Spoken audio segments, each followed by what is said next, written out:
Ay, parang sedan na SUV. Maliit lang din siya. Welcome to our new car. Hindi na ako gagamit talaga. Yun ang aalagaan namin ngayon. Kaya tipid-tipid muna. Good payer naman ako. Ang laki po ng pinapadown sa amin. Down payment. Good morning. Sarap ng ulan. Sabi na,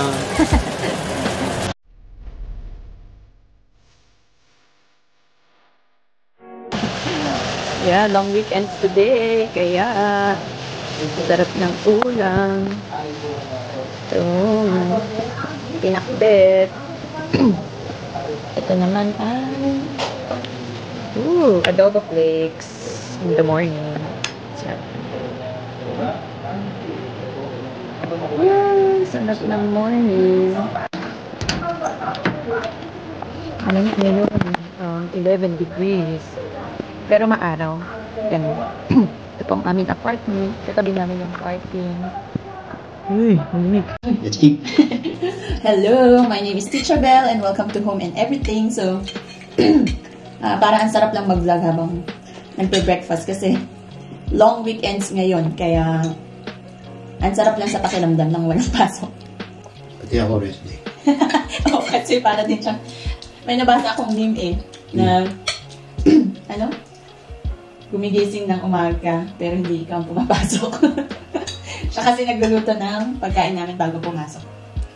So, ngayon, for the first more than 1 month, actually mag 2 months na kami dito sa Americas. And talagang nagtitipid din talaga kami. Hindi kami masyado kumakain sa labas ngayon. Dahil medyo naubos ang ipon. Hindi naman ipon, yung baon namin papunta dito sa Amerika. Kasi, tulad ng nabanggit ko dun sa unang vlog ko nung nandito kami, yung biggest regret ko po talaga is yung sa credit score. Okay? So, dito sa Amerika, napakahalaga talaga ng credit score na hindi ko siya na-realize na ganun katindi ang impact niya. So, ang nangyari kasi nung umuwi kami sa Pinas, ang ginamit muna namin is yung credit card dito sa Amerika. Kasi yung ipon namin, parang yun yung pinampagawa namin pinampatuloy namin pala sa apartment, tsaka pinampaayos sa kamilya. So, sabi namin, para hindi mabawasan, i-credit card muna natin. Kaya lang sa Pinas, hindi ko in-expect din sa Pinas na pagbalik ko sa private school, nag-guidance counselor kasi ako pagbalik. Ganun pala, kababa ang sweldo. So, medyo hindi ko nabayaran yung credit card ko dito. Which is, wag niyo pong gagawin yun kung wala kayong talagang makukuha na ng malaking source of income. Kasi nga, dollar mo babayaran ang kikitain mo, peso lang. Although, nag-work naman kami pareho talaga. Pero meron kaming isang credit card na medyo na-delay yung bayad. 2 years kami naglagay sa Pilipinas, diba? So, imagine, for 2 years na yon, bumaba yung credit score ko. Yung sa kanya, hindi naman. Kaya lang, syempre, pagbalik namin dito sa Amerika, ako yung may work. So, ako yung nag-apply ng sa auto loan. And, ang laki po ng pinapadown sa amin, down payment. Parang, magkano $5,000 sa Pinas? 250. Kung sa Pilipinas at yun ang hihinging down, parang okay pa. Kasi alam naman natin sa Pilipinas. Pero pag $5,000 ang hininging down sa inyo dito sa Amerika, ang laki nun. As in, sobrang laki. Kasi, usually, ang mga car dealership dito, hindi sila nagpapadown. Kung okay ang credit score mo. So, imagine, pinapadown sa akin 5,000. So, sabi ko dun sa dealer, agent, buti nga mabait yun parang isa siyang Vietnamese dito sa Arizona na nag-work sa isang dealership. So sabi ko, yung 5,000 na yun, ibibili ko na lang ng second hand na cash na car. Kaya lang, inisip namin, pag second hand kasi at hindi mo kabisado, medyo baka mapamahal pa kami kasi mahal ang services ng mga sasakyan dito baka yung 5,000 mo mapunta lang sa sa wala. Especially, syempre, wala naman kami kilala talaga dito na na may sasakyan na in very good condition na nagbebenta. Or hindi, kumbaga hindi pa namin gamay or kabisado yung mga dealership dito sa mga second-hand cars. So, hindi na rin kami bumili ng ganun. So, nag-go pa rin kami sa mga auto dealership. At least sa mga ganun, may warranty. May masira man, ibabalik mo lang sa kanila. Eh, kung sa tao mo lang bibilhin, pag may nasira, wala na. Pag nagpaayos ka, grabe. Naalala ko, nung nagpaayos kami, check engine lang yun eh. Ida-diagnose lang nila eh. Sa NC, sa North Carolina pa yun, Toyota, ang sinisingil sa akin is $400. So, what more kung mga engine failure, di ba? O kaya mga electrical something ang sira. Eh, di ba kaabutin na yun ng mga 1,000. So, parang napamura ka sa pagbili, pero mapapamahal ka sa pagpapagawa. So, kaya hindi na kami nag-go doon. So, yung sa $5,000, sabi ko, hindi ko kaya. Kasi, pag dinown ko yun, ubos na lahat ng baon namin. Anong ipang down namin dito sa apartment? Yung 5 piso na ba? Yung initial gastos namin sa pagkain. Siyempre, isang buwan pa ako hindi sosweldo. Sa katapusan pa. So, ganun, tipid talaga kami. So, sabi ko sa agent, ibibili ko na lang yung 5,000 ng sasakyan, pero hindi ko naman talaga gagawin yun. So, naghanap siya ng ibang sasakyan. Kasi nga, walang bank na gusto mag-approve sa credit score ko. Medyo, hindi naman siya mababa, pero mababa siya na, kumbaga, nawala yung trust ng mga banks sa capability ko to pay. Ganon. So, syempre, ang dami nilang sinendan na banks. Na-disapprove. Ang dami kong na-receive na letter. After a few days ng application, ang dami kong na-receive na letter na declined nga. Ayan, denied. So, isa din yon. Pag maraming nag-inquire sa credit score nyo, bababa din yon. So, mababa na nga. Bumaba pa. Kaka-inquire sa auto loan. Pero may nag-approve naman. Kaya lang, yun nga, malaki ang pinapadown. Tips yan, para sa inyo. Credit score. Napakahalaga. Yes, napakahalaga talaga ang credit score dito sa Amerika.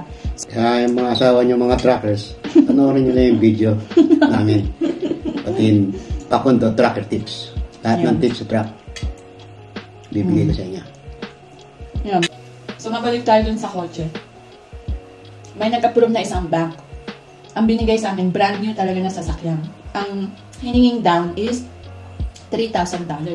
Yung una, ang kinukuha namin is yung murang van lang, yung Dodge. Kasi ang price lang nun is $19, di ba? 19,000? Oo, $19,000 installment. Ewan ko, hindi ko maintindihan bakit ang bank is 5,000 ang pinapadown doon sa Dodge na Caravan. Pero yung brand new na Chevy Trax, ang pinapadown sa amin is $3,000 tapos monthly payment. So, pero bakit kaya no? Brand new yung sasakyan tapos 3,000 ang pinapadown. Ibig sabihin, nakita siguro yung record mo na yung 5 years natin, tuloy-tuloy na bayad mo. Nauwi lang talaga tayo. Siguro, siguro kikita din sila kasi syempre mataas din yung interest rate non-monthly eh. So, yun po ang disadvantage pag mababa ang credit score nyo. Una, medyo malaking pinapadown sa akin. Tapos pangalawa, yung interest rate, hindi ko na sasabihin. Pero mataas din po talaga compared sa mga normal average interest rates. So, make sure po na ang credit score nyo, at least iangat nyo siya sa fair, ano ba yun? Meron siyang category eh. Excellent, very good, good, fair, poor. Yun. So, iangat nyo siya. Maganda rin na may credit card kayo dito sa Amerika para i-build up nyo yung credit score nyo. Pero, wag nyo po siyang ima-max out. Kasi kahit binabayaran nyo siya monthly, kahit yung mga minimum payment, kahit monthly kayo nagbabayad, hindi pa rin siya enough para iangat yung credit score. So, maganda po, wag nyo siyang i-max out. So, kung may credit limit kayo na 1,000, siguro mga 30% lang nun. Mga $300 lang ang gamitin nyo. Basta, mga 30 to 50% na ang gamitin nyo. Yun yung sabi sa amin ng agent. agent slash financial advisor namin. So yun, nagbigay din siya ng tips kung paano ko iangat yung credit score ko. Yun ang aalagaan namin ngayon. Kaya tipid-tipid muna. Okay, tingnan po natin. Ito yung 2025 na Chevy Trax. Ano lang siya, crossover. Para siyang sedan na mas malaki lang yung, ay parang sedan na SUV. Maliit lang din siya. Welcome to our new car. Nakat yung vlog natin kanina kasi hindi na ako nakakain ng breakfast. Nagagalit na yung isa. Kaya dito na muna tayo. So ito yung binili namin. Ito yung binigay sa amin na dinownan namin ng $3,000. Tapos medyo malaki din yung sa monthly niya dahil nga mababa talaga yung credit score ko. Tsaka kumbaga walang activity for the last 2 years nung umuwi kami sa Pilipinas. So magbibuild ulit tayo ng credit score. Parang ngayon nga parang hindi, takot na ako gamitin. Takot na ako gumamit ng credit card. Hindi na ako gagamit talaga. Yung credit cards na lang siguro i-aanon lang namin. Ano tawag dito? Sa groceries na lang.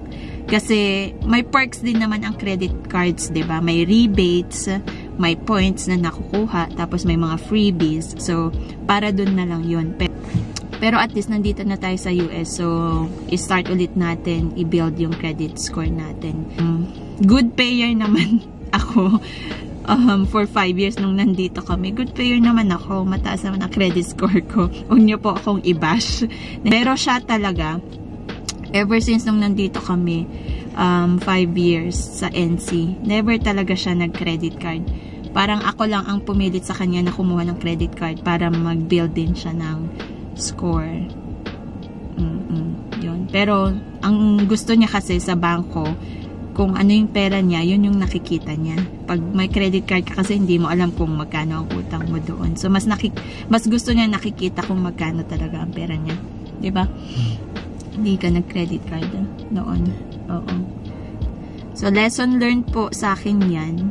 Buti na lang mabait yung dealership na nagtiyaga na maghanap ng bank na mag-a-approve. Pero in fairness, ang nag-approve sa akin is Capital One. Thank you, Capital One. Yan. Okay? So that's it. Okay? Have a great day and keep on dreaming, dreamers. Bye!